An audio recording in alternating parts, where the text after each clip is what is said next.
Il parut encore un grand prodige dans le ciel. C'était une femme revêtue du soleil, qui avait la lune sous ses pieds, et une couronne de 12 étoiles sur la tête. Elle était grosse, et elle criait comme étant en travail, en ressentant les douleurs de l'enfantement.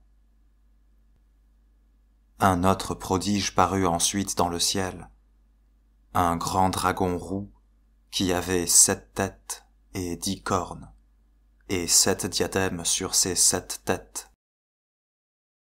Il entraînait avec sa queue la 3e partie des étoiles du ciel, et il les fit tomber sur la terre. Ce dragon s'arrêta devant la femme qui devait enfanter, afin de dévorer son fils aussitôt qu'elle en serait délivrée.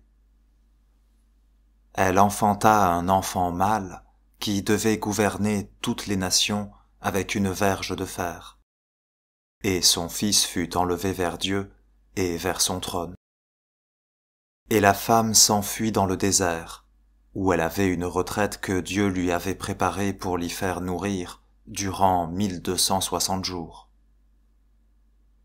Alors il se donna une grande bataille dans le ciel.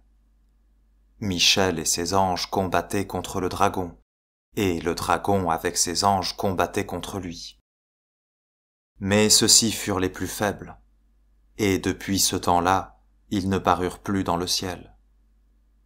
Et ce grand dragon, cet ancien serpent qui est appelé le diable et Satan, qui séduit tout le monde, fut précipité en terre, et ses anges avec lui.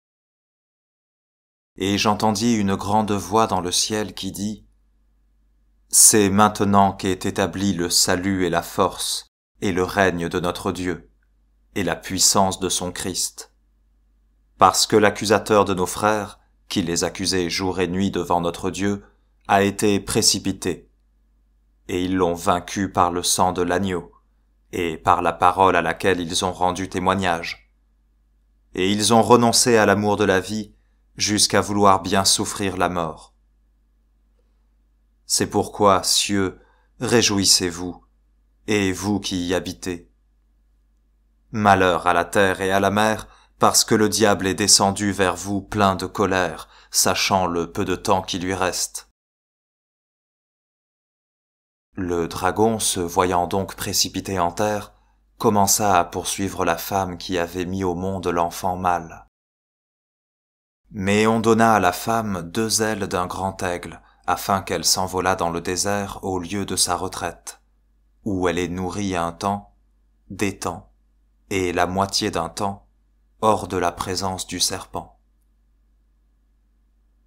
Alors le serpent jeta de sa gueule, après la femme, comme un fleuve pour l'entraîner et la submerger dans ses eaux. Mais la terre aida la femme, et s'étant entr'ouverte, elle engloutit le fleuve que le dragon avait vomi de sa gueule. Et le dragon, irrité contre la femme, alla faire la guerre à ses autres enfants, qui gardent les commandements de Dieu, et qui demeurent fermes dans la confession de Jésus-Christ. Et il s'arrêta sur le sable de la mer.